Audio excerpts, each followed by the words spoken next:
ಮುಗ್ಧ ಮನದಲ್ಲಿ ಅಕ್ಷರವ ಬಿತ್ತಿ ಮಕ್ಕಳ ಭವಿಷ್ಯಕ್ಕೆ ಬೆಳಕು ಚೆಲ್ಲಿ ಸುಂದರ ನಾಡುವ ಕಟ್ಟುವ ಶಿಲ್ಪಿಗಳು ಅಂದರೆ ಶಿಕ್ಷಕರು ನಾನು ಒಬ್ಬ ಶಿಕ್ಷಕ. ನನ್ನ ಬಗ್ಗೆ ಈ ಮಾತನ್ನು ಹೇಳ್ತಾ ಇದ್ದೇನೆ. ಇದು ಬಿಸಿ ಊಟದ ಆಸೆಗೆ ಶಾಲೆಗೆ ಹೋದ ನನ್ನ ಅಕ್ಷರವ ಕಲಿಸಿ ನನ್ನ ಬಾಳಿಗೆ ಬೆಳಕನ್ನು ನೀಡಿದ ಗುರುಗಳನ್ನು ನಾನು ನನ್ನ ಮಾತನ್ನ ಆರಂಭಿಸುತ್ತೇನೆ.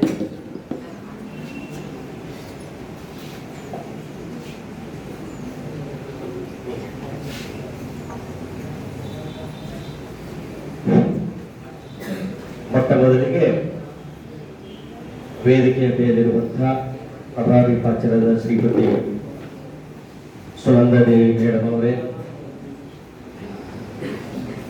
ಗಂಗಾಂಬಿಕಾ ಮೇಡಮ್ ಅವರೇ, ರಾಘವೇಂದ್ರ ಸರ್ ಅವರೇ, ಸಿದ್ದಪ್ಪ ಸರ್ ಅವರೇ, ಉಮಾಕಾಂತ್ ಸರ್ ಅವರೇ, ಷಣ್ಮುಖ್ ಸರ್ ಅವರೇ, ಡಾಕ್ಟರ್ ಅನಿಲ್ ಸರ್ ಅವರೇ, ಸುನೀತಾ ಮೇಡಮ್ ಅವರೇ, ಕೇದಾರನಾಥ್ ಸರ್ ಅವರೇ, ಉತ್ತಮ್ ಕುಮಾರ್ ಸರ್ ಅವರೇ, ಪ್ರಶಾಂತ್ ಸರ್ ಹಾಗೂ ಇಂದಿನ ಕೇಂದ್ರ ಬಿಂದುವಾದ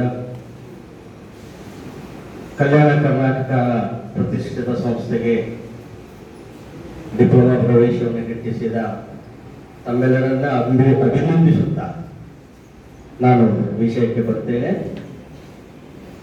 ಇಂದಿನ ವಿಷಯ ನನಗೆ ಕೊಟ್ಟಂತಹ ವಿಷಯ ಹ್ಯೂಮನ್ ವ್ಯಾಲ್ಯೂಸ್, ಮಾನವೀಯ ಮೌಲ್ಯಗಳು.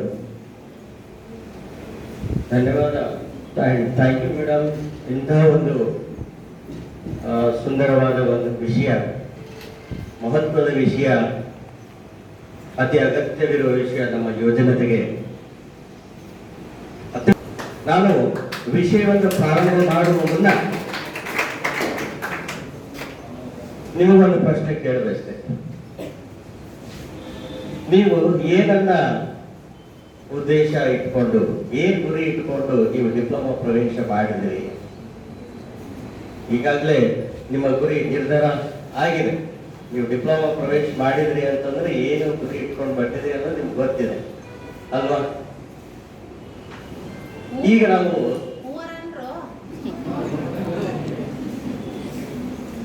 ನಾವು ಆರಂಭದಿಂದ ಪ್ರತಿಯೊಂದು ತರಗತಿಯಲ್ಲಿ ಹೇಳ್ತಾ ಇದ್ದೀವಿ, ಉದ್ಯೋಗದ ಭರವಸೆಯನ್ನು ನಿಮ್ಮಲ್ಲಿ ಮೂಡಿಸಿದ್ದೀವಿ, ಹೌದಲ್ವಾ?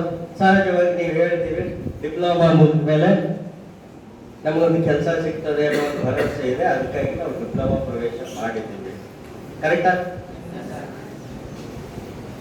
ಎಲ್ಲ ಲ್ಯಾಟ್ರಲ್ ಎಂಟ್ರಿಯಿಂದ ಇಂಜಿನಿಯರಿಂಗ್ ಮಾಡಬೇಕು, ಇಂಜಿನಿಯರಿಂಗ್ ಮಾಡಿಯೂ ಮತ್ತೆ ನಮ್ಗೆ ಇನ್ನೂ ಒಳ್ಳೆಯ ಉದ್ಯೋಗ ಸಿಗ್ತದೆ ಅನ್ನೋ ಒಂದು ಆಸೆ. ಆದರೆ ನಮ್ಮ ನಾಯಕರು, ಶರಣರು ಭಾರತದ ಭವಿಷ್ಯ ಪ್ರಜ್ವಲವಾಗಬೇಕಾದರೆ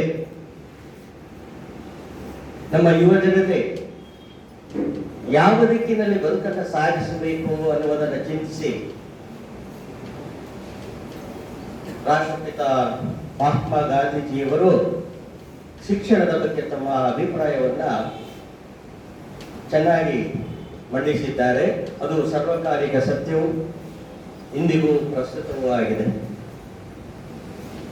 ಮಹಾತ್ಮ ಗಾಂಧೀಜಿಯವರು ಶಿಕ್ಷಣದ ಬಗ್ಗೆ ತಮ್ಮ ಅಭಿಪ್ರಾಯ ಏನ್ ಹೇಳ್ತಾರೆ ಅಂದ್ರೆ, ಶಾಲಾ ಕಾಲೇಜಿಗೆ ಹೋಗಿ ಕಲಿಯುವ ವಿದ್ಯೆ, ಶಾಲಾ ಕಾಲೇಜಿಗೆ ಹೋಗಿ ಉದ್ಯೋಗದ ಆಸೆಯಿಂದ ಕಲಿಯುವ ವಿದ್ಯೆ ಅದು ನಿಮ್ಮ ವ್ಯಕ್ತಿತ್ವವನ್ನು ರೂಪಿಸುವುದಿಲ್ಲ. ಶಾಲಾ ಕಾಲೇಜಿಗೆ ಹೋಗಿ ಉದ್ಯೋಗದ ಆಸೆಯಿಂದ ಕಲಿಯುವ ವಿದ್ಯೆ ನಿಮ್ಮ ವ್ಯಕ್ತಿತ್ವವನ್ನು ರೂಪಿಸುವುದಿಲ್ಲ ಅಂತ ಹೇಳ್ತಾರೆ. ಮತ್ತೆ ಉದ್ಯೋಗದ ಆಸೆಗಾಗಿ ನಾವು ಇಲ್ಲಿ ಬಂದಿದ್ದೇವೆ,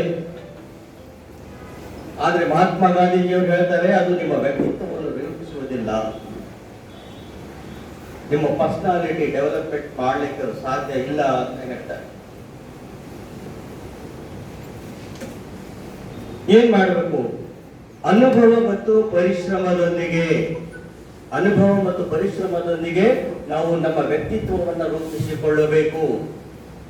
ಸತತ ಪ್ರಯತ್ನ, ನಾವು ಇಲ್ಲಿ ಕಲಿತಂತ ಜ್ಞಾನವನ್ನ ಪ್ರಾಯೋಗಿಕವಾಗಿ ಬೆಳೆಸುವಂತರಾಗಿರಬೇಕು, ಅನುಭವ ಪಡಿಬೇಕು, ಪರಿಶ್ರಮ ಪಡಬೇಕು. ಯಾವುದೇ ಶಾರ್ಟ್ ಕಟ್ ಅಲ್ರಿ. ಈ ಅನುಭವ ಮತ್ತು ಪರಿಶ್ರಮ ಅವರ ಮಾತು ಇಂದಿಗೂ ಎಷ್ಟು ಪ್ರಸ್ತುತವಾಗಿದೆ ಎಂದರೆ, ಇತ್ತೀಚೆಗೆ ಜಾಗತಿಕ ಮಟ್ಟದಲ್ಲಿ ಗಣ್ಯರಾದಂತಹ ಉದ್ಯಮದಲ್ಲಿ ಬಿಸ್ನೆಸ್ ಅಲ್ಲಿ ದಿಗ್ಗಜರಾದಂಥ ಇನ್ಫೋಸಿಸ್ ಸಂಸ್ಥಾಪಕರಾದ ನಾರಾಯಣ ಮೂರ್ತಿಯವರಾಗ್ಲಿ ಹಾಗೂ ಎಲನ್ ಮಸ್ಕ್ ಹೆಸರು ಕೇಳಿದ್ದೀರಾ? ಎಲನ್ ಮಸ್ಕ್ ಪ್ರಪಂಚದ ಶ್ರೀಮಂತ ವ್ಯಕ್ತಿಗಳಲ್ಲೊಬ್ಬರು. ಅನೇಕ ಉದ್ಯಮಗಳನ್ನು ನಡೆಸ್ತಾರೆ. ಅವರೇನು ಹೇಳ್ತಾರೆ, ಸತತ ಪ್ರಯತ್ನ ಮತ್ತು ಪರಿಶ್ರಮ, ಗಂಟೆಗೆ ದಿನಕ್ಕೆ 9 ಗಂಟೆ 10 ಗಂಟೆ ಕೆಲಸ ಮಾಡಬೇಕು ಇವತ್ತಿನ ಯುವಕರು, ಆವಾಗ ಮಾತ್ರ ನಮ್ಮ ದೇಶ ಅಭಿವೃದ್ಧಿ ಕಡೆ ನಡೀತದೆ ಅಂತ ಹೇಳ್ತಾರೆ. ಮಹಾತ್ಮ ಗಾಂಧೀಜಿಯವರು ಸ್ವಾತಂತ್ರ್ಯ ಪೂರ್ವದಲ್ಲೇ 80 ವರ್ಷಗಳ ಹಿಂದೆಯೇ ಹೇಳಿದ್ರು, ಅನುಭವ ಮತ್ತು ಪರಿಶ್ರಮ ನಿಮ್ಮ ವ್ಯಕ್ತಿತ್ವವನ್ನು ರೂಪಿಸುತ್ತದೆ. ಅದೇ ಮಾತನ್ನ ಇವರು ಇಂದು ಪುನರುಚ್ಚರಿಸಿರುವುದನ್ನ ಒಂದು ಚರ್ಚೆಗೆ ಗ್ರಾಸವಾಗಿದ್ದು, ಕಾರ್ಮಿಕ ವಲಯದಲ್ಲಿ ಇತ್ತೀಚೆಗೆ ದಿನಕ್ಕೆ 9 ಗಂಟೆ 10 ಗಂಟೆ ಹೆಂಗ್ ದುಡಿಬೇಕ್ರಿ ಅಂತ. ಜೊತೆಗೆ ಮುಂದುವರೆದು ಹೇಳ್ತಾರೆ, ಶಾಂತಿ, ಅಹಿಂಸೆ ಮತ್ತು ಪರಸ್ಪರ ಪ್ರೀತಿಯಿಂದ ಬದುಕು ಸಾಗಿಸುವುದನ್ನ ಕಲಿಬೇಕು ಅಂತ ಮಹಾತ್ಮ ಗಾಂಧೀಜಿಯವರು ಏನ್ ಹೇಳ್ತಾರೆ ಅಂದ್ರೆ, ಉದ್ಯೋಗ ಗಿಟ್ಟಿಸುವುದಷ್ಟೇ ಸಾಕಲ್ಲ, ಶಾಂತಿ, ಅಹಿಂಸೆ ಮತ್ತು ಪರಸ್ಪರ ಪ್ರೀತಿಯಿಂದ ಬದುಕು ಸಾಗಿಸುವುದನ್ನು ನಾವು ಕಲಿಯಬೇಕು. ಶಾಂತಿ, ಅಹಿಂಸೆ ಮತ್ತು ಪರಸ್ಪರ ಪ್ರೀತಿ, ಈ ಮಾತುಗಳು ಯಾಕೆ ಇವತ್ತು ಅವರು ಪ್ರಸ್ತುತ ಇವತ್ತಿಗೂ ಯಾಕೆ ಸತ್ಯ ಅಂತ ನಾನು ಹೇಳುವುದಾದ್ರೆ, ನಮ್ಮಲ್ಲಿ ಅನೇಕ ಪ್ರತಿಭಾವಂತರಿದ್ದಾರೆ, ಉದ್ಯೋಗವನ್ನ ಒಳ್ಳೆ ಉದ್ಯೋಗದಲ್ಲಿದ್ದಾರೆ, ತಿಂಗಳಿಗೆ ಲಕ್ಷಗಟ್ಟಲೆ ಸಂಬಳ ಇದೆ ಅವರಿಗೆ. ಆದರೆ ಅವರಿಗೆ ಕೌಟುಂಬಿಕ ಜೀವನದಲ್ಲಿ ಶಾಂತಿ, ನೆಮ್ಮದಿ ಇಲ್ಲ. ಅನೇಕರು ಅಪರಾಧ ಕೃತ್ಯಗಳಲ್ಲಿ ತೊಡಗಿದ್ದಾರೆ. ಬಹಳ ಟ್ಯಾಲೆಂಟೆಡ್ ರೀ, ಬಹಳ ಮಂದಿ ನೀವು ನೋಡ್ರಿ, ಸೈಬರ್ ಕ್ರೈಮ್ ಅಂತ ನಮ್ಗೆ ಕೇಳಿಸ್ಕೊತೀವಲ್ಲ, ಸೈಬರ್ ಕ್ರೈಮ್ ಅವರೆಲ್ಲ ಹುಷಾರಿದ್ದವ್ರೆ, ಟ್ಯಾಲೆಂಟೆಡ್ ಇದ್ದವರೇ, ಅವರೆಲ್ಲ ಸಾಫ್ಟ್ವೇರ್ ಗೊತ್ತಿರೋರೆ, ಸಾಫ್ಟ್ವೇರ್ ಹೇಗೆ ಬಳಸಬೇಕು ಅನ್ನೋದು ಅವರಿಗೆ ಗೊತ್ತಿದೆ. ಅವರು ಅಪರಾಧ ಕೃತ್ಯಗಳಲ್ಲಿ ತೊಡಗಿದ್ದಾರೆ. ಇನ್ನು ಅನೇಕರು ವಿಧ್ವಂಸಕ, ಸಾಮಾಜಿಕ ಘಾತಕ ಕೆಲಸಗಳಲ್ಲಿ ತೊಡಗಿದ್ದಾರೆ.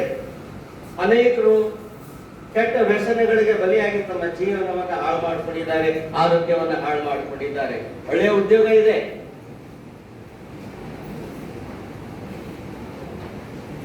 ಅದಕ್ಕೆ ಮಹಾತ್ಮ ಗಾಂಧೀಜಿಯವರು ಅವಾಗಲೇ ಹೇಳಿದ್ರು ಇದು ಮಾತು, ಉದ್ಯೋಗ ಗಿಟ್ಟಿಸುವುದಷ್ಟೇ ಶಿಕ್ಷಣ ನಿಮ್ಮ ವ್ಯಕ್ತಿತ್ವ ರೂಪಿಸುವುದಿಲ್ಲ, ಶಾಂತಿ, ಅಹಿಂಸೆ ಮತ್ತು ಪರಸ್ಪರ ಪ್ರೀತಿಯಿಂದ ಬದುಕುವುದನ್ನು ಕಲಿಯಬೇಕು, ಪರಸ್ಪರ ಪ್ರೀತಿಯಿಂದ ಬದುಕುವುದನ್ನು ಕಲಿಯಬೇಕು. ಜಾತಿ ಮತ ಭೇದವೆಂದೆಣಿಸದೆ ಸಹೋದರ ಬಾಳುವೆಯಿಂದ, ಸಹಬಾಳುವೆಯಿಂದ ನೀವು ಬದುಕುವುದನ್ನು ಕಲಿತಾಗ ಅವಾಗ ಮಾತ್ರ ನಮ್ಮ ದೇಶದ ಪ್ರಗತಿಗೆ ಭದ್ರ ಬುನಾದಿ ಆಗಬಲ್ಲದು, ಒಳ್ಳೆಯ ಸಮಾಜ ನಿರ್ಮಾಣವಾಗಬಲ್ಲದು ಅನ್ನೋದು ಡಾಕ್ಟರ್ BR ಅಂಬೇಡ್ಕರ್ ಅವರು ಕೂಡ ಹೇಳಿದರು. ಅದು ಪ್ರಜಾಪ್ರಭುತ್ವದ ವ್ಯಾಖ್ಯೆಯನ್ನು ಅವರು ಹೇಳ್ತಾ, ಪ್ರಜಾಪ್ರಭುತ್ವದ ವ್ಯಾಖ್ಯೆ ಒಬ್ರು ಹೇಳಿದ್ರು ಪ್ರಜೆಗಾಗಿ, ಪ್ರಜೆಗಳಿಗೋಸ್ಕರ ಅಂತ. ಆದ್ರೆ ಬಾಬಾ ಸಾಹೇಬ್ ಅಂಬೇಡ್ಕರ್ ಹೇಳಿದ ರೀತಿ ಬೇರೆಯಾಗಿತ್ತು. ಜಾತಿ, ಧರ್ಮ, ಮತ ಭೇದವೆಂದೆಣಿಸದೆ ಪ್ರತಿಯೊಬ್ಬರು, ನಾವೆಲ್ಲರೂ ಸಹೋದರ ಭಾವನೆಯಿಂದ ಸಹಬಾಳ್ವೆಯನ್ನು ನಡೆಸುವಾಗ ಅವಾಗ ಮಾತ್ರ ನಾವು ಉತ್ತಮ ಸಮಾಜವನ್ನು ನಿರ್ಮಾಣ ಮಾಡಲಿಕ್ಕೆ ಸಾಧ್ಯ ಅಂತ ಹೇಳಿದರು. ಹೀಗೆ ಸ್ವಾತಂತ್ರ್ಯ ಪೂರ್ವದಿಂದ ಸ್ವಾತಂತ್ರ್ಯ ನಂತರವರೆಗೂ ಅನೇಕ ಮಹನೀಯರು, ನಾಯಕರು ನಮ್ಮ ದೇಶ ಉಜ್ವಲವಾಗಬೇಕಾದ್ರೆ ನಮ್ಮ ಯುವಜನತೆಯಿಂದ ಅವರು ಅಪೇಕ್ಷಿಸಿದ್ದೇನು? ರಾಷ್ಟ್ರಭಕ್ತಿ ಮತ್ತು ಸಾಮಾಜಿಕ ಸೇವಾ ಮನೋಭಾವ. ಆ ಮಹಾನಾಯಕರು ನಮ್ಮ ಯುವಕರಿಂದ ಅಪೇಕ್ಷೆ ಪಟ್ಟಿದ್ದೇನು? ರಾಷ್ಟ್ರಪಿತ ಮಹಾತ್ಮ ಗಾಂಧೀಜಿಯವರಿಂದ ಹಿಡಿದು ಶ್ರೀ ಮೋದಿಜಿಯವರೆಗೆ ನಮ್ಮ ಯುವಕರಿಂದ ಅಪೇಕ್ಷೆ ಏನ್ ಪಡ್ತಾ ಇದ್ದಾರೆ ಅಂತಂದ್ರೆ, ರಾಷ್ಟ್ರಭಕ್ತಿ ಮತ್ತು ಸಾಮಾಜಿಕ ಸೇವಾ ಮನೋಭಾವನೆ.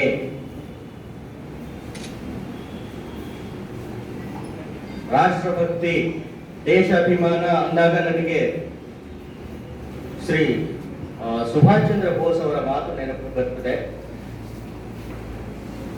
यदि आप देश अभिमान सीखना है तो सीखो एक मछली से.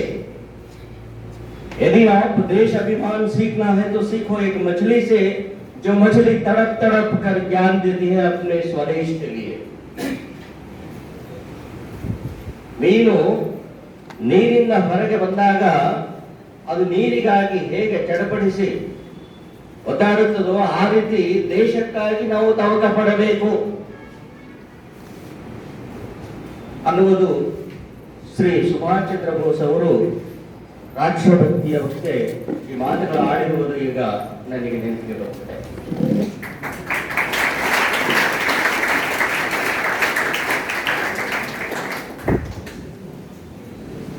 ರಾಷ್ಟ್ರಭಕ್ತಿ ಅಂದರೆ ನಾವು ಹೇಗೆ ತೋರಿಸಬೇಕು ಸರ್? ದೇಶದ ಕಡೆಯಲ್ಲಿ ವೈರಿಗಳೊಡನೆ ಹೋರಾಡಬೇಕಾ? ಎಲ್ಲರಿಗೂ ಸಾಧ್ಯ ಆಗಲಿಕ್ಕಿಲ್ಲ.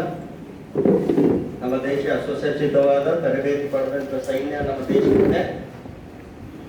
ನಮಗದರ ಅವಶ್ಯಕತೆ ಬರಲಿಕ್ಕಿಲ್ಲ. ನಾವು ಸ್ವತಂತ್ರ ಭಾರತದಲ್ಲಿ ಅನೇಕ ಮಹನೀಯರು ತೆತ್ತ ಪ್ರಾಣದಿಂದ ಇವತ್ತು ಸುಖರಾಗಿದ್ದೇವೆ. ನೆಮ್ಮದಿಯ ಬಾಳನ್ನ ನಡೆಸಲಿಕ್ಕೆ ಸ್ವತಂತ್ರರಾಗಿದ್ದೇವೆ.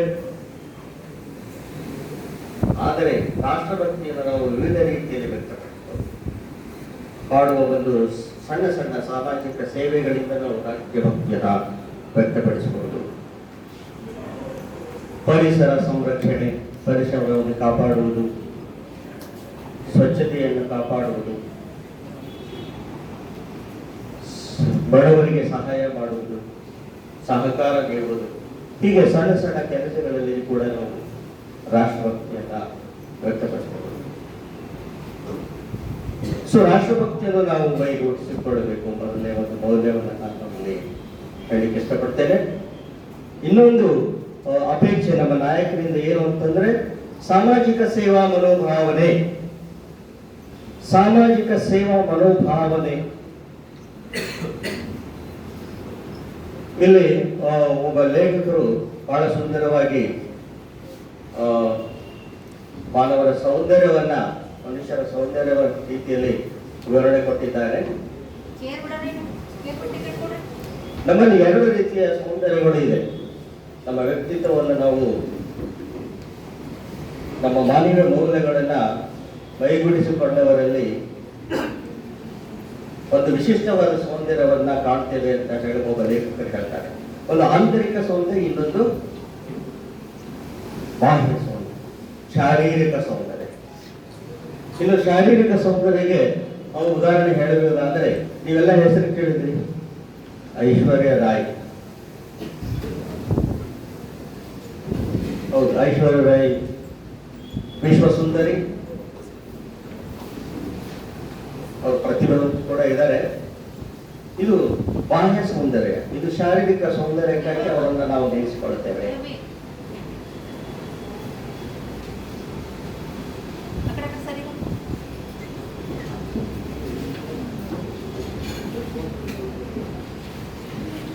ನಾವು ಮದರ್ ತೆರೇಸಾ ಅವರ ಹೆಸರನ್ನ ಕೇಳಿದ್ದೇವೆ. ಅವರನ್ನು ನಾವು ಅವರ ಆಂತರಿಕ ಸೌಂದರ್ಯಕ್ಕಾಗಿ ನಾವು ನೆನೆಸಿಕೊಳ್ತೇವೆ. ಅವರು ಮಾಡಿದ ಸಾಮಾಜಿಕ ಸೇವೆಗಾಗಿ ನಾವು ಅವರನ್ನು ನೆನೆಸಿಕೊಳ್ಳುತ್ತೇವೆ. She got Nobel Prize for her internal beauty. ಅವರಲ್ಲಿ ಅಂತಹ ಒಂದು ಮಾನವೀಯ ಮೌಲ್ಯ ಅವರಲ್ಲಿತ್ತು. She was kind, ಕರುಣಾಮಯಿ. ಅನೇಕ ಬಡವರಿಗೆ, ರೋಗಿಗಳಿಗೆ ತಮ್ಮ ಜೀವನವನ್ನೇ ಮುಡುಪಾಗಿಟ್ಟವರು ಅವರು. ನೋಬೆಲ್ ಪ್ರೈಸ್ ಅವರನ್ನ ಹುಡುಕಿಕೊಂಡು ಬಂತು. ಕಲ್ಕತ್ತಾದ ಕೊಳಚೆ ಪ್ರದೇಶದಲ್ಲಿರುವ ಮದರ್ ತೆರೇಸಾ ಅವರನ್ನ ನೋಬೆಲ್ ಪ್ರೈಸ್ ಹುಡುಕಿಕೊಂಡು ಬಂದು ಅದು ತನ್ನ ಘನತೆಯನ್ನು ಹೆಚ್ಚಿಸಿಕೊಂಡಿತು ಅಂತ ಒಬ್ಬ ಲೇಖಕರು ಹೇಳ್ತಾರೆ. ಅಂದ್ರೆ ನೋಬೆಲ್ ಪ್ರೈಸ್ಗೆ ಘನತೆ ಹೆಚ್ಚಿಗೆ ಆಯಿತು. ಯಾರಿಗೆ ಕೊಟ್ಟಿದ್ದಕ್ಕೆ? ಮದರ್ ತೆರೇಸಾ ಕೊಟ್ಟಿದ್ದಕ್ಕೆ. ಆದರೆ ನಾನು ಇಲ್ಲಿ ಹೇಳುವ ತಾತ್ಪರ್ಯ ಏನು ಅಂತಂದ್ರೆ, ನಾವು ಆಂತರಿಕ ಸೌಂದರ್ಯವನ್ನು ಹೆಚ್ಚಿಸಿಕೊಳ್ಳುವುದರ ಮೂಲಕ, ಉತ್ತಮ ಮೌಲ್ಯಗಳನ್ನು ಮೈಗೂಡಿಸಿಕೊಳ್ಳುವುದರ ಮೂಲಕ ನಾವು ವ್ಯಕ್ತಿತ್ವವನ್ನು ರೂಪಿಸಿಕೊಳ್ಳಬಹುದು, ಉತ್ತಮವಾದ ವ್ಯಕ್ತಿತ್ವವನ್ನು ರೂಪಿಸಿಕೊಳ್ಳಬಹುದು. ನಾವು ಕಪ್ಪಗಿರಲಿ, ಬೆಳ್ಳಗಿರಲಿ, ಗಿಡಗಿರಲಿ, ಉದ್ದಗಿರಲಿ, ಆಂತರಿಕ ಸೌಂದರ್ಯ ಬಹಳ ಮುಖ್ಯದ್ದು ಅಂತ ಹೇಳಿಕೆ ಇಷ್ಟಪಡ್ತೇನೆ.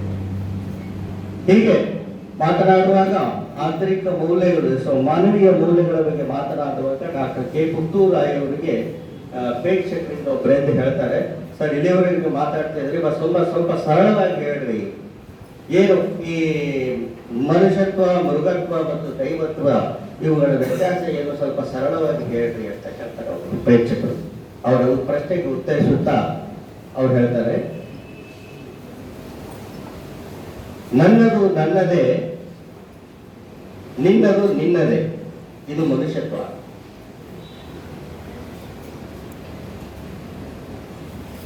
ನಿನ್ನದು ನನ್ನದೇ, ನನ್ನದು ನನ್ನದೇ, ಇದು ಮೃಗತ್ವ. ನಿಂದು ನನಗೆ, ನಂದು ನನಗೆ ಅನ್ನೋದು ಇದು ಮೃಗತ್ವ. This is ಅನಿಮ್ಯಾಲಿಟಿ. ನನ್ನದು ನಿನ್ನದೇ, ನಿನ್ನದು ನಿನ್ನದೇ ಎನ್ನುವುದು ಇದು ದೈವತ್ವ. ದಿಸ್ ಇಸ್ ಡಿವೈನಿಟಿ ಅಂತ ಹೇಳ್ತಾರೆ. ಅದರಲ್ಲಿ ಒಬ್ಬ ಉರ್ದು ಮೀಡಿಯಂ ಹುಡುಗ ನಿಂತು ये समझ में नहीं आया सर, इंग्लिश में बोलो, थोड़ा इंग्लिश में बोलो, उर्दू ये कन्नड़ समझ में नहीं आता. ನಮ್ಮಲ್ಲಿ ಅನೇಕರು ಬೇರೆ ಮೀಡಿಯಂ ಇಂದ ಬಂದಿರಬಹುದು, ಇಂಗ್ಲಿಷ್ में बोलो ಅಂತ ಹಿಂದಿಯಲ್ಲಿ ಹೇಳ್ತಾರೆ. ಅದಕ್ಕೆ I love you, you love me, this is humanity.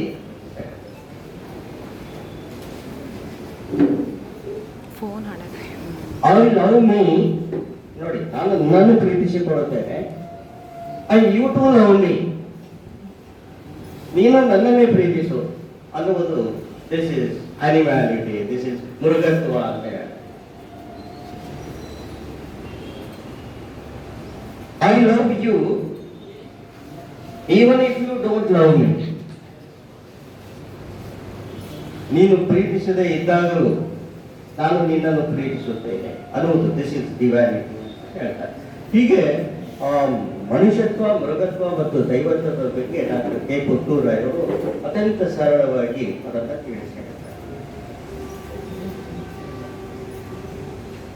ನಾವು ಇಲ್ಲಿ ಮಾನವೀಯ ಮೌಲ್ಯಗಳಿಗೆ, ಆಂತರಿಕ ಸೌಂದರ್ಯವನ್ನು ನಾವು ಮಾನವೀಯ ಮೌಲ್ಯಗಳನ್ನು ಕೈಗೂಡಿಸಿಕೊಂಡು ಅನೇಕ ಮಹನೀಯರ ಹೆಸರುಗಳನ್ನು ನಾನು ಹೆಸರಿಸಿದೆ. ರಾಷ್ಟ್ರಪಿತ ಮಹಾತ್ಮ ಗಾಂಧಿಯವರನ್ನು, ಸುಭಾಷ್ ಚಂದ್ರ ಬೋಸರು, ಮೋದಿಜಿಯವರು, ಡಾಕ್ಟರ್ ಬಿ ಆರ್ ಅಂಬೇಡ್ಕರ್ ಅವರು, ಮದರ್ ತೆರೇಸಾ, ಹೀಗೆ ಅನೇಕ ಮಹನೀಯರ ಹೆಸರುಗಳನ್ನು ನಾನು ಇಲ್ಲಿ ಉಲ್ಲೇಖಿಸ್ತಾ ಇದ್ದೇನೆ. ಇವರ ಜೀವನ ಚರಿತ್ರೆಯನ್ನು ನೀವು ಓದಬೇಕು. ನೀವು ಕೂಡ ಉತ್ತಮ ವ್ಯಕ್ತಿತ್ವವನ್ನು ರೂಪಿಸಿಕೊಳ್ಳುವುದಾದರೆ ಇಂತಹ ಮಹನೀಯರ ಜೀವನ ಚರಿತ್ರೆಯನ್ನು ಓದಬೇಕು, ಪುಸ್ತಕದಲ್ಲಿ ಓದಬೇಕು. ಮೊನ್ನೆ ಶಿವರಾಜ್ ಭಾಕ್ರಿ ಸರ್ ತುಂಬಾ ಚೆನ್ನಾಗಿ ಹೇಳ್ತಾ ಇದ್ರು, ಮೊಬೈಲು ನನ್ನನ್ನು ತಲೆ ಬಾಗಿಸಿ ನೋಡು, ನಾನು ನಿಮಗೆ ತಲೆ ಎತ್ತದಂತೆ ಮಾಡುತ್ತೇನೆ ಸಮಾಜದಲ್ಲಿ ಅಂತ. ಪುಸ್ತಕ ಏನ್ ಹೇಳ್ತದೆ ಅಂತಂದ್ರೆ, ನನ್ನನ್ನು ತಲೆಬಾಗಿ ಓದು, ನಾನು ನಿಮ್ಮನ್ನು ಸಮಾಜದಲ್ಲಿ ತಲೆ ಎತ್ತಿ ನಡೆಯುವ ಹಾಗೆ ಮಾಡುತ್ತೇನೆ ಅನ್ನೋ